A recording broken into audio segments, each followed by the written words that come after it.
Hey, what's up? Welcome to another episode of Wassup Conversations, a podcast with icons of pop culture. I'm your host, Hamid Reza Nikofar, and today I have a master with more than 30 years of experience in Hollywood. He's the production designer of many great films and TV shows. To mention some of his great projects, I can name Star Wars Episode 1, The Phantom Menace, and all the upcoming prequels, Warcraft, Gulliver's Travels, The Adventure of Young Indiana Jones, and the recent amazing show by Apple, Silo. My legendary guest today is no one but Gavin Bocquet. In this episode, Gavin and I talk about production design in movies, his experience with the Star Wars, storytelling, and the future of cinema. Before we begin, please make sure to subscribe to Wassup Conversations if you're enjoying the show. Wassup Conversations is available on YouTube and all the major podcast streaming services. Thank you very much. Let's go. Hello and welcome to Wassup Conversations, sir. It's an absolute honor to talk to you. Your experience and work are so rich and monumental that I'm very excited finally to speak to you. Yeah. Okay, nice. So first off, do I have the permission to call you Gavin, sir? Yeah, of course you do. Yeah, of course. Awesome, thank you. So the way that I got to know you and eventually wanted to talk to you was after watching Silo. I watched the first season, and the most striking and mind-blowing thing for me was the production design of that show. I noticed that the entire place where this story was happening was so believable, and I was always so curious about the different districts and parts of it. So I got curious, and I looked up and figured that you're the production designer of that show. So looking at your IMDb page, I was jaw-dropped by the amazing work you've done working with legendary directors of our time, from Soderbergh's Kafka, which I love from the early 90s, to working with George Lucas and Star Wars, and now one of the best shows out there, Silo. So please tell me about your past and how did your path came to this, and tell me about the way you got into the film industry.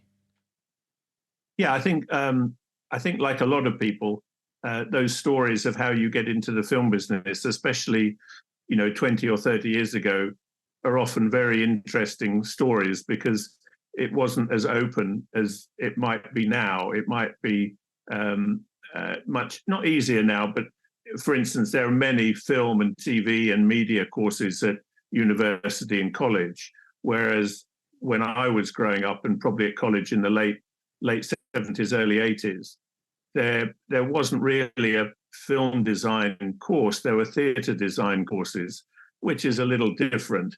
So I did product design, 3D design as a general degree, and then I did a postgraduate at the Royal College of Art, again in 3D design. But there was no, right from school days, there was no obvious move of somebody saying, why don't you think about the film business? It was never a career opportunity, whereas nowadays it's a much more open thing. So when I did my 3 years at the Royal College of Art doing 3D design in the sort of product design area, and Stuart Craig, who's obviously one of our top production designers over here doing the Harry Potter movies, various things, Oscar laden. He had been at the Royal College about 10 years before me, and he was just starting to design his first production design, his first feature, which was Saturn III with Kirk Douglas and Farrah Fawcett Majors. And he felt at that time, after Star Wars had been out, late 70s, that there was sort of opportunity for designers of props and dressing pieces that might be interesting for somebody who'd done product design. That was his thinking. So he put a little note on a notice board in my final week at the Royal College saying, anybody wanting to design props for a science fiction film. And well, okay, sounds quite interesting. And I wish I'd kept the note, to be honest. That because the sliding doors moments of people's lives, like everybody's, of things happening and not happening, that was very much one of them, that note on the wall. So I went to see Stuart, and I got the job, and I was my official title was Space Equipment Deviser, and that was because they didn't. It was very union orientated in those times in the early 80s, and like in America, it still is. You can't get a job unless you're in the union, and you can't get in the union unless you've got a job. Those two things. So they gave me that title as a space equipment advisor because the union didn't have any of them. So they were allowed to employ me under the title of space equipment deviser, which was basically designing props, action things, control panels. And in those days, there wasn't the whole raft of concept artists. It was a different business, art department wise, in those days. Everything was done from within the art department. There were a couple of illustrators maybe, but today, like, we had 5 concept artists working with us on Silo, and over the 90s and the 2000s, that whole side of things with games has grown enormously, like that profession, like that concept design profession. So that was my introduction onto the film business. And over the next 3 or 4 years, I did some product design in between films, and then went to Stuart, which stayed with Stuart, and he went to do Elephant Man, a David Lynch film. Wow. And he asked me, he said, look, you can either stay in the space equipment world, or you can move sideways now into the art department and be an art department assistant. And then sometime in the future, people will use you for your sci-fi skills or knowledge, whatever you want to. So that's what I did. I did 3 films with Stuart in between product design jobs. He did History of the World Part 2 with Mel Brooks. And then he, without going too far forward, he then went off to do Gandhi in India. And I was too junior to take abroad. I mean, I was only just learning my skills. So he put me in touch with Norman Reynolds, who was just about to start Return Revenge, as it was at the time, Revenge of the Jedi, and recommending me to work with Norman, again, in the art department, maybe designing as a concept person, but also in the art department. So that's when I moved across with Norman. And over the next sort of 5 or 6 years, I probably bounced between Norman and Stuart on different films, going, up the ladder or whatever you say. So that's how I did it.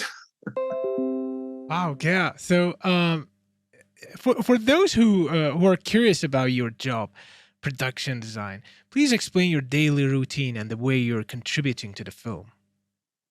Well, in a very global way, the job of the production designer is to produce everything you see behind the actors, really, whether it's the location sets you build, the props, the dressing with your team, and to help move the story along. That's what we're trying to do, is tell a story. So however we do that, whether it's in one room for a whole film or whether it's 80 different sets, what you're trying to do is help tell the story of the characters and the story itself by the design of the show. So you're basically reading the script, seeing what's needed visually, understanding what the director wants to achieve. You're trying to interpret what the director wants. Directors generally can't visualize that well exactly what they want. So our job as a designer, and also like the costume designer and also the DP for lighting, our job is to try and interpret as best we can what the director is trying to achieve. And in theory, you've got to have some sort of sympathy or understanding of what that director wants, and you're trying to give them even more than they expect. You're trying to give them what they want, but you're also trying to give them more than that. And I think, if your thinking is too far off from the director, then ideally you should throw your hands up and say, well, this collaboration probably isn't right. But generally, you do find an understanding with the director, and you are there to sort of basically help them tell the story in a visual way. So do you sit down before shooting anything? Do you sit down and read the entire script and you're like making notes like, oh, I think the house of this character looks like this. I think this area should be filled like this. Or um, is the director coming to you and say, hey, this scene that we're working on right now, what about this scene? So how No, does I think the first thing. No, I think the first thing.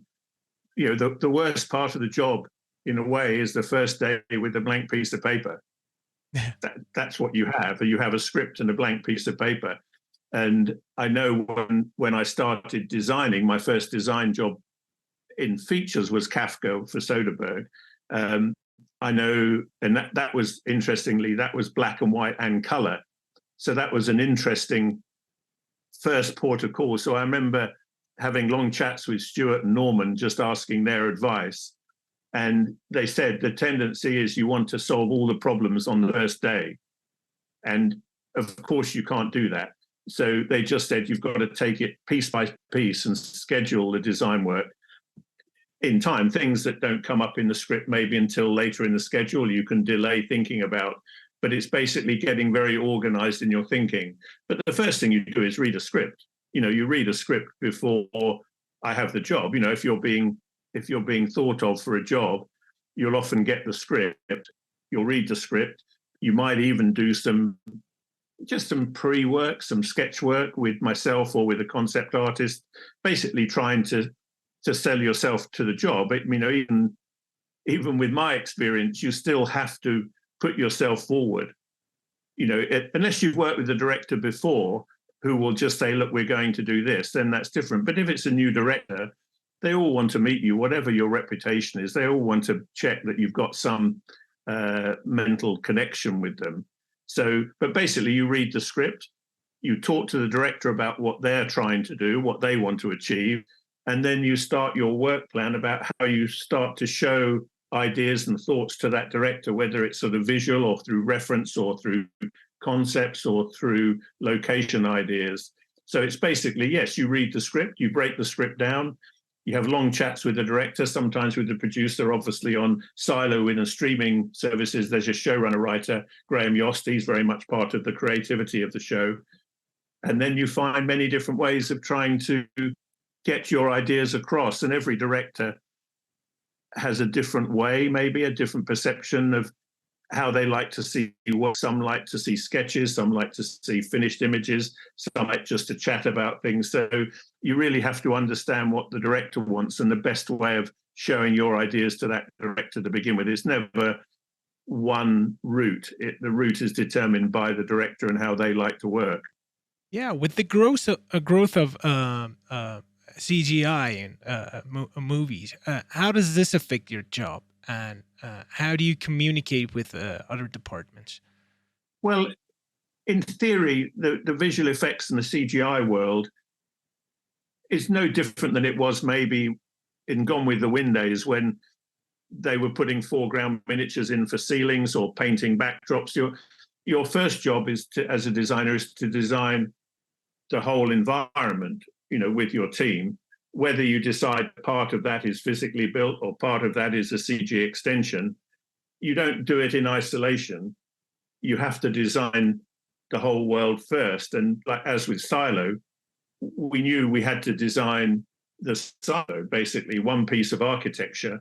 At the back of your mind, you're always thinking practically about, okay, well, how do we achieve this in a set versus CG world? But you don't start by designing the piece you're going to build and then thinking about what the rest is. Yeah. You have to think of it all in one. And I say, going back to early days of filmmaking, way before our time, my time, your time, they did the same thing. That was, you had to concept, visualize, or think about what those images and those environments were going to be. Then you would think about, well, how do we practically do this? How do we make this work? And probably more recently, generally more recently, certainly on something like Silo, which we knew would have quite a big visual effects input, the visual effects supervisor, Daniel Rauschberger, he was almost on the show right at the beginning. If you went back 15, 20 years, the visual effects supervisor will probably only come on, halfway through the prep. And it was a bit frustrating because we needed to speak to those people.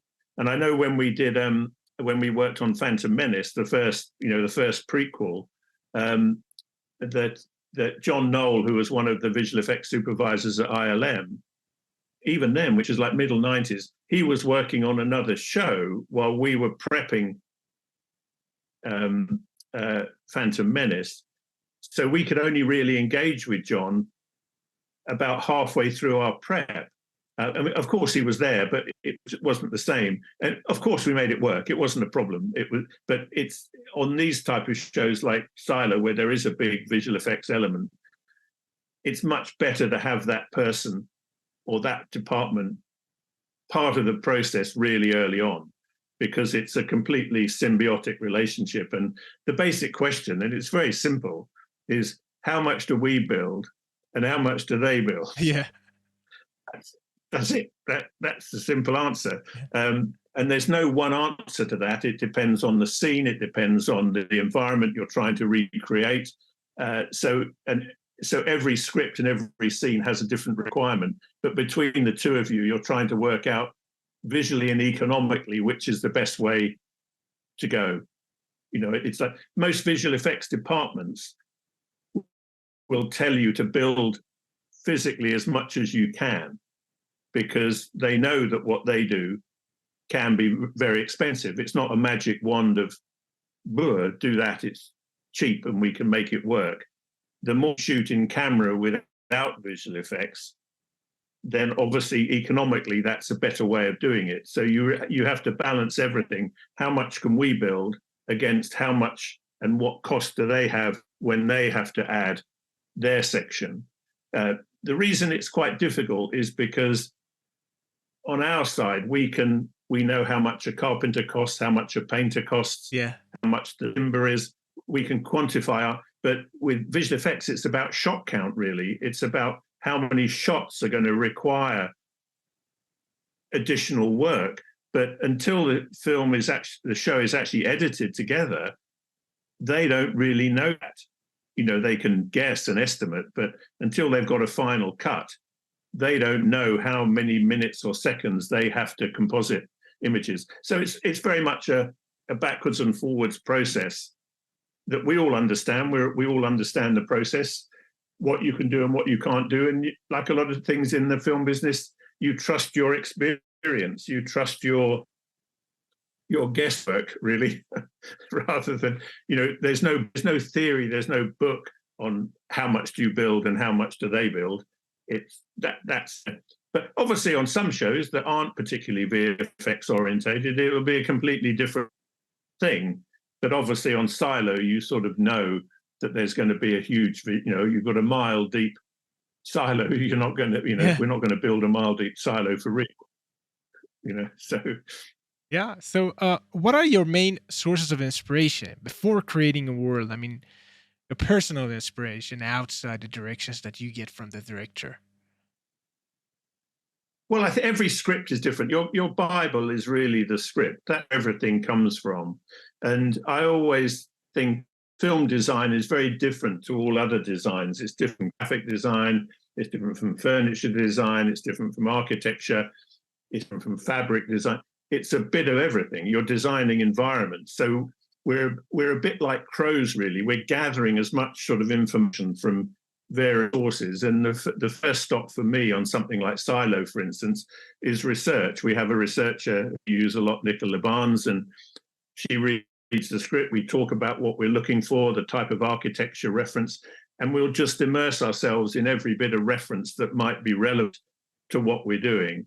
And we always knew on Silo, for instance, talking to Graham Yost, the showrunner, and Morton Tilden, the main director, the key director, that we felt this architecture had to have an Eastern European socialist sort of style to it, very functional and very austere. So you start researching all of that sort of information and what you get. And interesting, with the advent of AI coming in and that sort of work and trying to interpret in a very quick way images in an AI way, I'm thinking the AI is only doing what we do generally gathering all that information together and giving you answers to it. But it's doing it in a ridiculously fast speed, probably, compared to Nicola going through all her research and putting it together. But it's all the same principle. We live on research, or I do. I think it's always the first port of call, because you can show that research to the director, to the showrunner, and you get a good idea of where you want to aim your designs as well. So I think that the influence is not necessarily from outside of the film business. You get completely focused on the script and what that script is asking for. And every script is asking for something really different, whether it's biblical epics, whether it's fantasy, whether it's medieval, whether it's contemporary, whether it's futuristic, whether it's tiny drama. They're all asking for something different. And that, that's why it's quite interesting, because the next you get, which you have no idea, you don't know what it's going to be. So that's quite exciting. What could it be? Yeah. So one of the most exciting aspects of your job to me is the fact that you make things old and look used. That's something that I was so fascinated by in Silo. The walls, the tools, and the objects they have they all are used. They're so believable. Please tell me about the process of making a production look like old. Well, obviously, yeah. I mean, you start off with the script again. We knew that our Silo was, by the time we were seeing it in the show, it was about 300 years old. Yeah. And had been built about 50 years from now. So we understood, once we were moving into the world of concrete architecture, which was our main idea. We did do a lot of early concepts to show Morton and Graham, where we had quite a lot of metal structures in the silo, support structures and beams. But the general feeling was it started to make it look a bit too sci-fi. It started to feel as though you were inside a spaceship. So we wanted to keep it very much architectural. But once you've got concrete that's going to be 200 or 300 years old, that's a good point to start to get, again, a lot of reference together of what that would look like in a very damp underground world. And then, with our painters and our plasterers and our construction team, they start at the very beginning putting loads of samples together, whether it's textural samples, whether it's painted that samples and finishes. Again, you show it to Graham, you show it to Morton, their creative part of it, which direction they want to go. And most of we were working with elements that we knew. We knew what concrete was. We knew what architecture was. We weren't on another planet with another set of materials. So it was quite not easy. It's not easy, but we knew where we needed to go. And we sort of knew, as you've probably seen from the show, that the higher up in the silo you are, the cleaner and better kept it is. And further down in the silo, it's a lot wetter, a lot damper, and that's going to have a bigger effect on the texture. And I have to say that, Steve Byrne, our construction manager, and his departments, the plaster department and the paint department, who we'd worked with before, did a brilliant job in pulling all that together with the texture, because there's never enough time and never enough money to do what you have to do. So you're always trying to find ways to cut corners but still keep the quality. And it got into very good systems about the cracks and the amount of cracks and the amount of aging and the water aging. And sometimes you're stuck with a schedule that doesn't allow you to do the amount of aging you wanted in one room because you're shooting it in the next week and it's something else before. We were changing things to be something else. But, if you can hit the mark 90 times out of 100, then that's pretty good. Yeah. So are the sets you create flexible or movable enough for a sudden change in the middle of a shooting? So, for example, a director decides to shoot a scene from an angle that wasn't scripted before. What do you do in that case? Well, that's always an ongoing discussion. That's sort of very much organic world. I mean, we would design a set. The apartment sets you saw in Silo, for instance, they were generally 360-degree sets with we knew we were going to be in these worlds quite a lot. And if we hadn't put the ceilings on, then visual effects would have had to add the ceilings in many shots. So probably 60% of the sets built were full enclosed sets. So the director could shoot any way they wanted without any problem. There was always something to look at. And even if you go into the big cafeteria set, if you remember that was still a solid ceiling. It was, you know, it's a big span, you know, quite a lot of complicated structural work above that ceiling, because Morton didn't want any columns in there in the higher cafeterias. But I think for in terms of the wider shots, when you're in the shaft, for instance, or you're in the down deep area or the generator room, we knew 2/3 of those environments would be digital, would be VFX. So that's when the director and the visual effects department and ourselves, we have to look at the models, we have to stand on the sets, and they have to almost negotiate how many shots they're allowed to do that shoot off the set, because every time they shoot off the set, there's an additional VFX cost. But obviously, we want to see off the set because it's exciting in certain instances. So you can see as you go through the show, there were probably about 2 or 3 really expansive shots in the shaft per episode. I'm probably guessing exactly, but in each episode you had 2 or 3 shots where you really looked down or really looked up the silo. And then also towards the left, because everything was getting a bit claustrophobic. They wanted a more claustrophobic feel. So we didn't want to keep seeing these big open scapes, as it were. But I think the rule that you're trying to do there is, your first question was how quick. Nothing we can do would be that quick. Everything has to be planned really well out. And Phil Harvey, my supervising art director, he would have to spend probably an hour a day with the first assistant director in the production, sort out the schedule, what sets would be ready, could we change into another set? And that would almost be a daily discussion, because things would change, actors would become available or not available. So that was is always an ongoing thing. And without jumping forward, I mean, we didn't have enough money, we didn't have enough time, as I said, it's not unusual. So we had to be very clever, and in like each apartment would be reconfigured into 4 different apartments. Never exactly the same architecture. We would move things, but it was still a changeover from one apartment to another with the dressing as well. And all inside, if you remember the cafeteria set there, the big round set, we had sets built within that set that, like a Russian doll, we took away the first one and there was another one outside it. And then we took away that one and there was another one. And the IT office, which was also a round room with Tim Robbins, if you remember that set, it was a round office room. That's in the cafeteria. So we could make use of the ceiling and the floor. So all those clever things that, not clever in a we're clever way, just in a logical, it's not rocket science. It's we haven't got that much space. So we have to make use of that space as much as possible. And we would shoehorn sets onto stages right into corners of space, but they were always shootable. We never made it awkward for the directors, but because we didn't have many windows and backings outside of sets, they were all very much enclosed. You could put a small set right in the corner of a stage between 2 other sets and still be able to shoot it. You weren't going to be always restricted on that basis. Yeah, that shows. Is this making sense? Yeah, it looks amazing. So early in your career, you worked on one of the biggest film franchises in history, and that was Star Wars Episode 1, The Phantom Menace. How was that experience, and how was the process of continuing an already established world?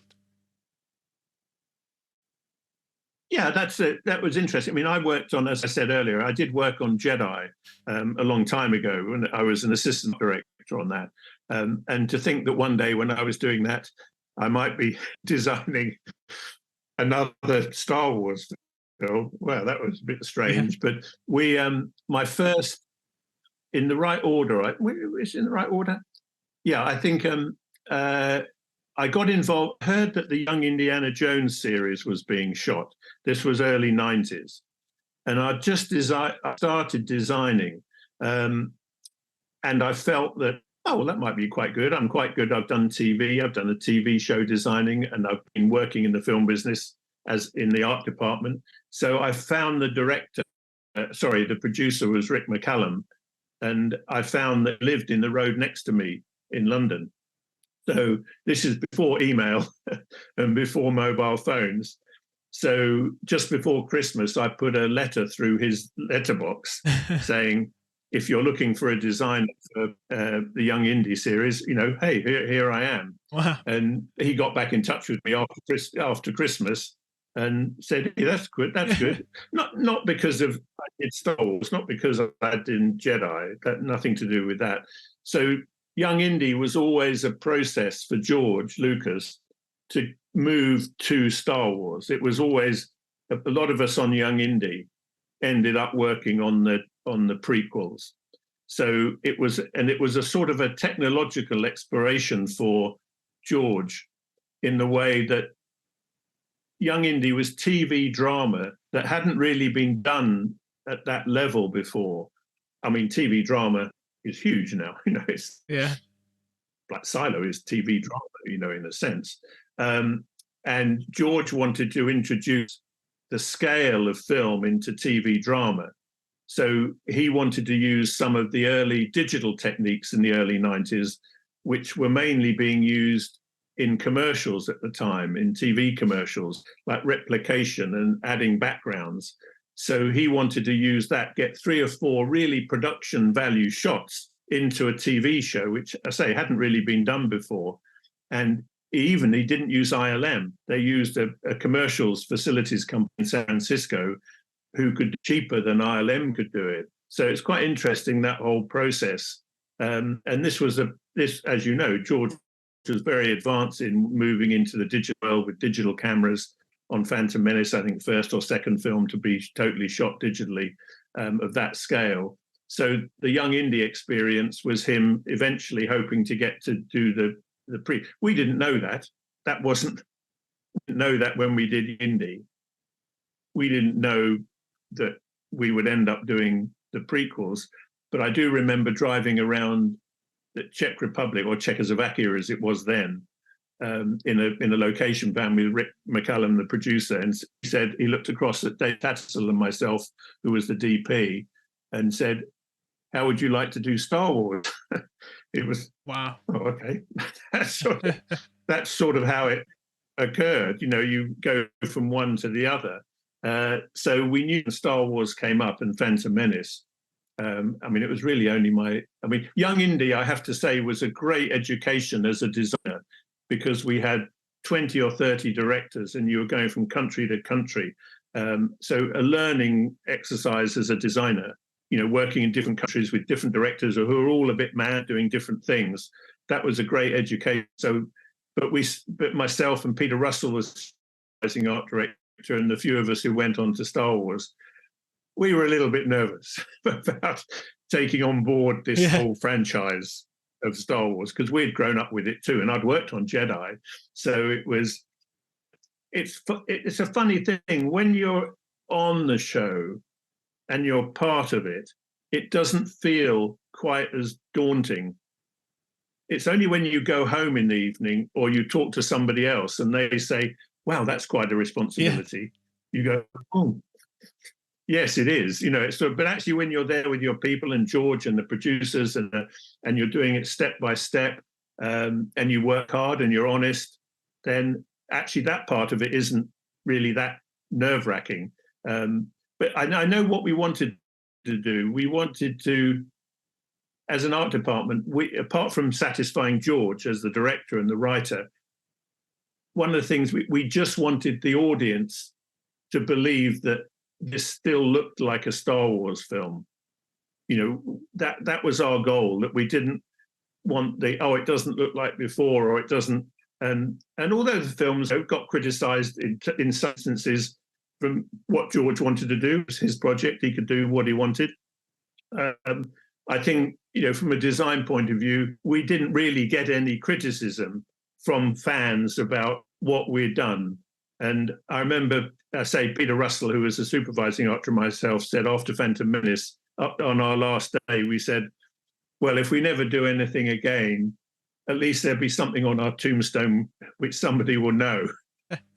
There'll be Star Wars up there. And of course, then in between that, we went on and did, Sith and clones as well, or the other way around. But we did a film in between. Funny enough, I did Triple X1 in between Star Wars prequels 1 and 2, and then I did Triple X2 in between 2 and 3. So I had the honor of that Samuel Jackson was in 5 films continuously that I was working on. And then he was also in Tim Burton's Miss Peregrine's Home for Peculiar Children. So he was in a 6th film.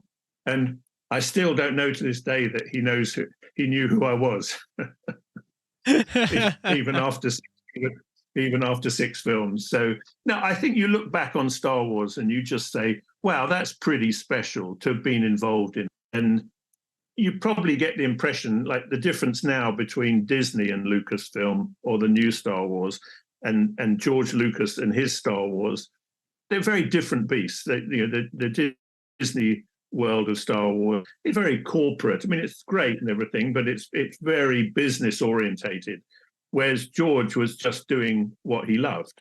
It was almost an independent film. He would always call them independent films because he operated outside of the unions. That's why he was in San Francisco, not in LA.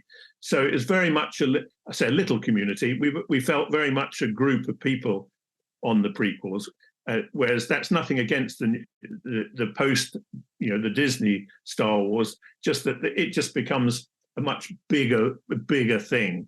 And for what people criticize George for, whether it's Jar Jar or whether it's whatever, that's what he wanted to make. That's his right to make the films he wanted to make. And if somebody else wanted to come along and make a Star Wars film or something else, then they have the right to do that too. But so I think we felt in a big way, we felt quite close to that group, really. And it was if that's the only thing we did in our own careers, we'd be very happy to have worked on 3 Star Wars films. Yeah, and what a work. Yeah, it's always a source of inspiration for many artists. I talk to concept designers, everyone, and they're so inspired by that. So yeah, great work. So let's talk about your favorites. What are some of your favorite films regarding production design? Well, I think you put that in your notes in a way because obviously there are very notable films that have very strong visual qualities about them. And, for instance, I've worked with Tim Burton, but obviously Tim Burton films are usually incredibly visual.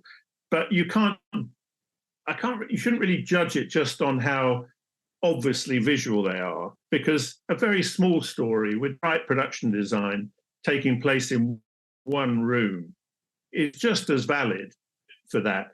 So it's very hard to pick. I don't want to pick things out just because they're obviously visual. So I think the one I should mention, what influenced me originally in film, that's what pushed me in the direction of film when I had the chance. And that basically was 2000 Space Odyssey. I was sort of 16, 17 when that came out. And it just, middle 60s, it just sort of blew me away from everything of film and design, just everything about it. And even today, even with the visual things you can see in shows today, it still stands up, even in a visual effects way, whatever they were doing back then with little miniatures and cameras. So I think I have to say that's always been the thing that twigged me towards film. And I think rather than picking out designs there's brilliant designers out there, lots of directors that produce brilliantly looking films, but it's very hard to pick one out. And so I think for me, going back to what inspired me although ironically, as I said, there was no avenue to get into the film business when I was going through my education. It was only that one small note that Stuart Craig put on my notice board that pushed me to it. But looking back, I think I saw it my dad took me to see it the first day, and then I went back 5 days immediately afterwards to watch it again. And I think that's what a lot of generation younger than me, their point was Star Wars. That's what, when they saw the first Star Wars film, that was their inspiration. Mine was, 15 years earlier, 2001, because I'm sure you know that when New Hope came out, people were watching it every day for a week or two. They were going back all the time to see it again and again because there was just so much sort of going on. So I would have to add that too, because I was still at college. And I remember we went on a Friday afternoon to a first showing to see it and then we just stayed for the 3 showings. Those days you could buy a ticket and you could stay in the cinema the rest of the afternoon. So that was a more modern, brilliant design, because John Barry, who was the designer of the first Star Wars, and Roger Christian, who was the set decorator, they had no, as you know, they had no money at all. So to produce what they produced, and the reason it looks like all the stuff comes from junk, which is a nice sort of style and aesthetic, was because it was cheap. It was cheap to get all this stuff, rather than a smooth, sophisticated shape of things to come environment. But that created a whole genre of science fiction, of reality and grittiness. But I think a lot of things we do, it's hard to explain. A lot of things we do or produce, however good or bad they're not necessarily by some great plan. They're almost by instinct, by a bit of luck, by a bit of judgment. When I sometimes lecture and do, students will ask, why did you do that? And sometimes you don't really have a particular clever answer. You just say, well, it sort of felt right at the time. That's a lot of what we do. I think you'll find that a lot in the film business, that instinctive nature you have is often where sometimes we have films where we have a lot of prep time, but I often think the things we thought of prep from an instinctive point of view are actually the better things than the things after you've had 3 months looking at it. Yeah. Because you can just think too much. So I love the question of choosing particularly other sort of films. They're just brilliant filmmakers, brilliant designers. But I think the 2 that probably influenced me were before I started designing, which were 2001 and obviously the first Star Wars film. Yeah. I think they would be the 2. It's not quite your question, but I think that's where I would put it. Yeah. So what was the last new movie that inspired you regarding his production design? Recently. Now you're trying to get that answer from me, aren't you? I think that's... What do you watch?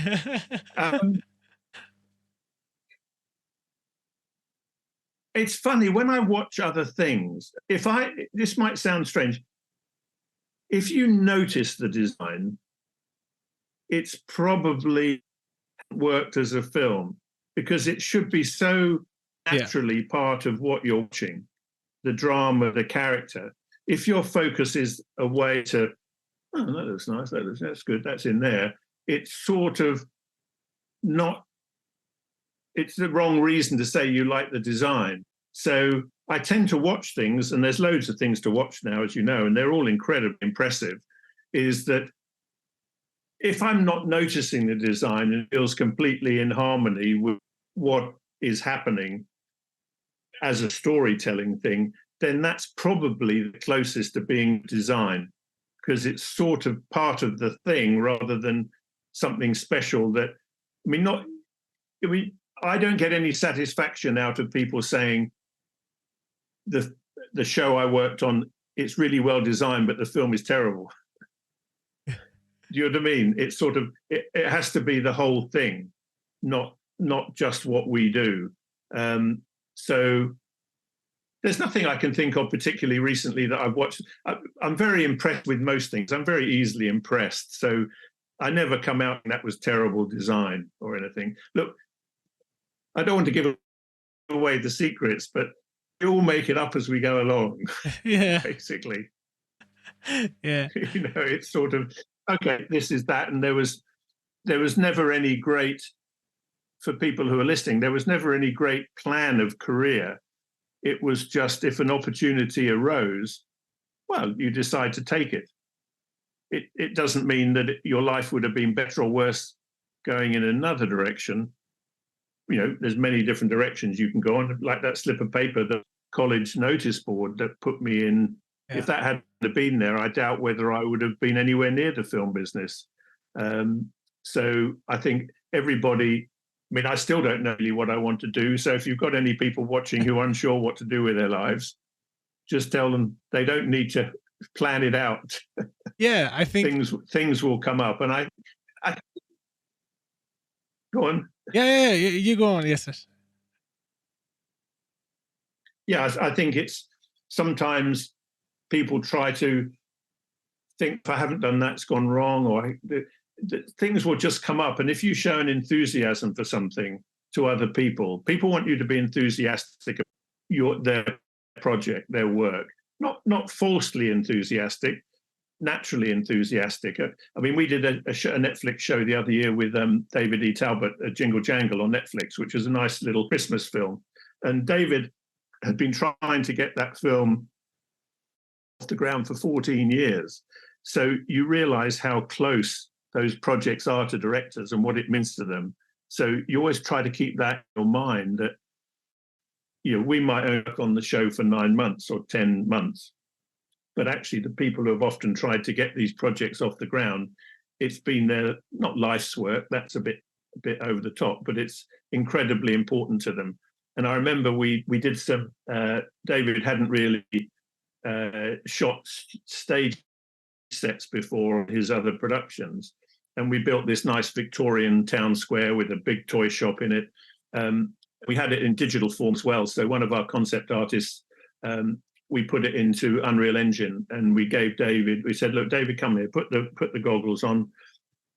This is the set. He's seen the models, he's seen the physical models, and he's seen the renderings, but look, you can go into your set now and have a look at it. And he went in there, and he was in the room, and he was like looking around, going very quiet. He went very quiet, and then he took off the set, walked out of the room, and started crying. Wow! And his wife was one of the producers, and we said to Lynn, what's wrong? And he said, look, David's been trying to get this show on the road for 14 years, and suddenly you're putting him in a virtual world where he can see his world. It wasn't a fully finished CG model, so you can tell how immersed they're in their projects. So you just have to be incredibly enthusiastic, and it's probably not just the film business, it's any walk in life. If you're working with someone, just want to show a certain enthusiasm in what they're trying to do. I think it's great advice that kind of like takes off the pressure of like, don't think about planning anything, just focus on your work and what you love, and eventually if it's working, it will resonate with people, and hopefully you get your dream job. Yeah, and I think I'm always very, I'm quite organized in my general life, work life, in terms of planning it. So design is very much a creative and a functional thing. Some designers are much more flamboyant and visually orientated. Some are very mechanically, functionally orientated. I'm somewhere in the middle. I function best when there's a plan, when it's scheduled right. And a lot of the times for me, that can be about money. It can be about the economics of the film, that you just have to be organized because you can't afford to waste money. So I'm always trying to show directors as much as possible its visuals, models ahead of time, so they're never surprised when they walk on set. Well, surprised in a good way, but never surprised in a bad way, that they didn't know what they were getting. And that's when they walk on the set, they've really understood what's going to be there. It can't, as you probably know from the film, it can never be there until that final minute, because everybody will work on that set, whether it's dressing right up until the last minute, a last bit of painting and last bit. So you never have a set ready a week before. Just you fill the time. If you've got a deadline for a set to be finished, you will use that time as much as possible. Right up. It's like we've done that set, walk away from it. So that's an interesting one that I always try to make sure that you're surprising the director, but only in a good way, not risking a bad way. Yeah. All right. This is it. Thank you so much, Gavin. It was an absolute education and honor talking to you. Thank you for creating amazing words for us to dream of and caring so much about the details that make us believe everything we see. Thank you for your time, sir. That's fine. And if you think of anything else, the other questions, just let me know and have another couple of minutes. That's fine. I've actually, I don't know whether you've seen it, but I've got an Instagram site where I'm putting up a lot of silo stuff. Oh, I didn't know that. Yeah, that would be great. Yeah, I actually looked for you on social media like Twitter, Instagram, but didn't find anything. I'm not particularly. I try to avoid it a little bit, but it's Bocquet 1966. Yeah, that's my Instagram. So if you look on there, there's quite a lot of silo stuff that I put on, and I'm awesome. just starting to put on some Miss Peregrine stuff as well. I mean, as you know, there's at the moment there's an actors' strike and writers' strike. So we're basically waiting. So I thought I might as well take the time and put because it's sort of I'm trying what I'm trying to do with the silo thing is it's not just the images. It's not just about the glamour side of it. It's how we do what we do. Yeah. So try to help people who are watching and following or in the art department, who know a bit but don't know that much. So the questions you're asking, you might find it quite interesting. Exactly, yeah, because my podcast mostly is focused on people involved in the game industry working on video games. And when I was watching Silo, I was like, oh my God, this is a Bible for creating any for an interactive world, for a world that look like people were here before, and it's kind of like very open-minded about its existence.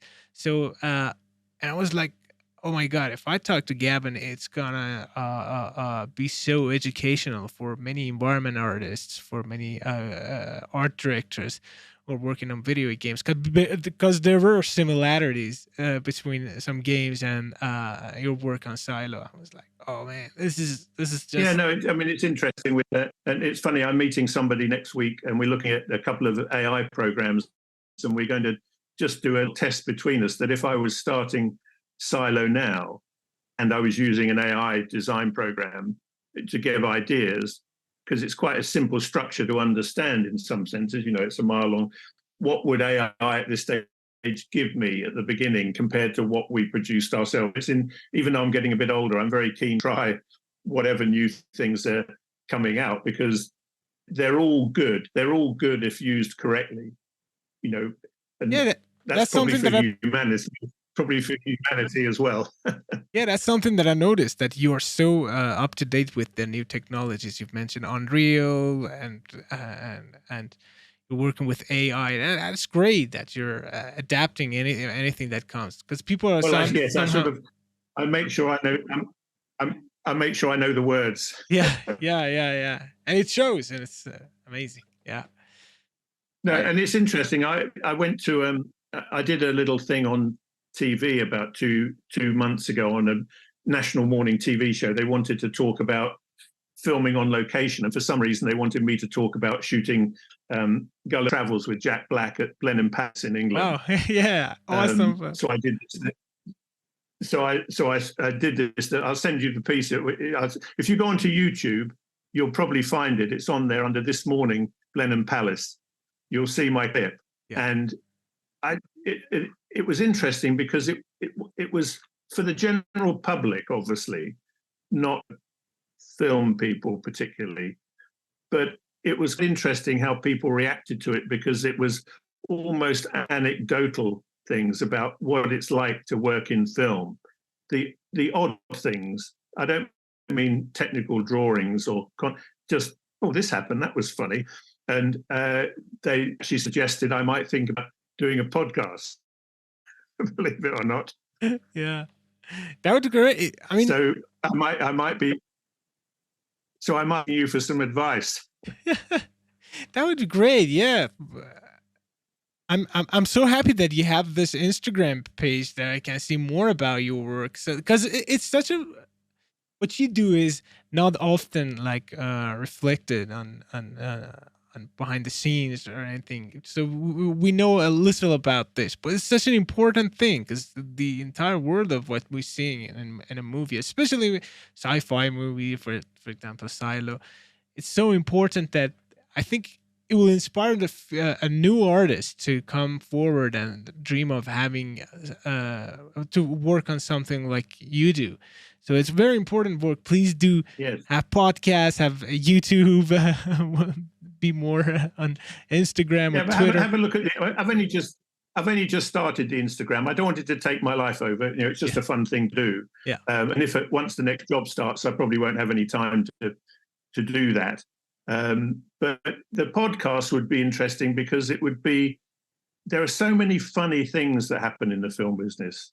Just the experiences when you work and you travel that nobody ever hears about, and they're actually really exactly. funny. And on that basis, so I might send you a couple and see what you think. See if you think they're funny Wow. enough to think about doing. Yeah, that would be an honor. Please do so. Yeah, that On would be that. great. Yeah. And I think the Instagram thing for me is almost doing what I do in lectures. If I go to a university to do a lecture, it's almost that, like these little things that you get. And people do ask me questions back on Instagram, but I don't want to get too much dialogue backs and forwards because that's where I think it can take your life over a bit, can't it? If it's, Yeah, on one yeah, way or yeah. another. But how long have you been doing the podcast? Um, this particular podcast, I think 5 years, but been doing this for like more than Wow. 10 Well, years. Yeah. And I'm always curious about reaching out to new to artists because like in my podcast, I talk to cinematographers, game writers, artists, musicians, and composers, and editors. So it's just whatever that inspires me. For example, most of the routine is like I love Silo. I saw that and I was like, I love this environment. The main reason that I want to come back and see more about this is just to live here, and it looks so realistic. And I was like, I want to know who made this. And so this curiosity, I was like, oh and I man, have to say, but and I have to say, everybody involved, Daniel in the visual effects department, that the whole team, because when I don't see the finished article really until it's finished, in that sense. And what the visual effects team to made it sort of a seamless show that you can't really tell where we stopped and they started. You could probably guess exactly. because of how much sensibly we would build. But even I was looking at it sometimes going, "Oh, is that us or is that on that way?"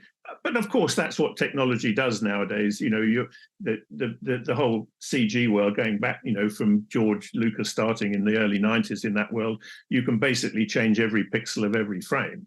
Yeah. And you can, if you have a good artist, you can make it what it is.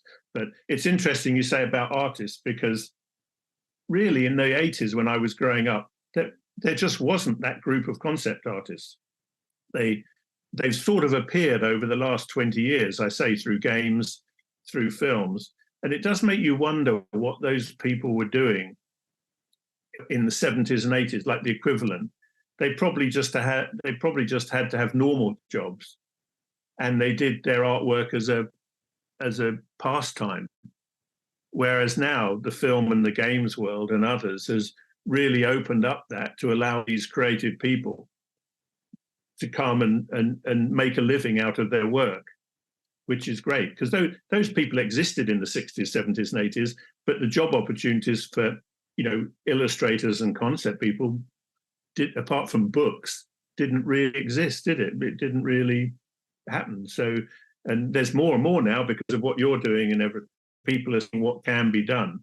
Yeah, maybe even And I'm sure that maybe even they were working on under different names or they were uncredited. yes, Because, for example, Yeah, for no, world right. like Yeah. for Star Wars, for sure, the way credit people have changed on just the Star Wars movies, in comparison to the '70s movies. Yeah, so they were over there, But they were, probably. but what's interesting is that that the films 40s, 50s, 60s, they still look as stunning, Yeah, even without that world in there. And I remember on Jedi, with Norman Reynolds was the designer, and we had two production illustrators that mainly did just one or two production shots, but everything else was like almost like sketch ideas. And Joe Johnson was obviously doing some good visuals, but it wasn't like a team of 10 concept artists. It was just people doing little sketches, this or that'll do on the cigarette packet, or that, and that's that. Whereas the only problem today is that the studios expect to see the film before it's made. So they want yeah, to see as many finished visuals beforehand. Whereas in those days, before me, studios almost had to trust the artists, the filmmakers, to do that. Now the studios are so nervous, it's such big money that they need to see everything beforehand, on one way, and the which is test. fine. If things change, I'm sure that's the same in the games world as well, that everything is about knowing what you're going to get and no surprises. But Exactly, I yeah, think and the a lot test of our audience is a concept lot. guys have worked in. Go on. Yeah, the test audience a Hmm? lot to just make sure that everything is exactly what people want and what people expect. Maybe that's one of the reasons that many of these artworks have become so mechanical and doesn't have the soul and or Well, I bravery think they of the old. become, yes. No, I think and you don't see so many, with DVDs in the old days. You used to get the making of section of the DVD, and you'd have a video of the film. Well, it's harder to find those now. They're probably hidden somewhere on YouTube, but it's in the making of books, and they're just not. That's why YouTube is good, because I suppose you and I can do things where we can show people actually what we can do it ourselves. We can show people we did this was there, Yeah, that's great. so it is there. Yeah, thank you so Anyway, much. look, that's really great. Look, happy to you keep in touch, and have a look at the Instagram page, see what you think. Absolutely, sir. Thank you so much. Yeah. So All right, have a good day. you too, sir. Have a good day. Goodbye, sir.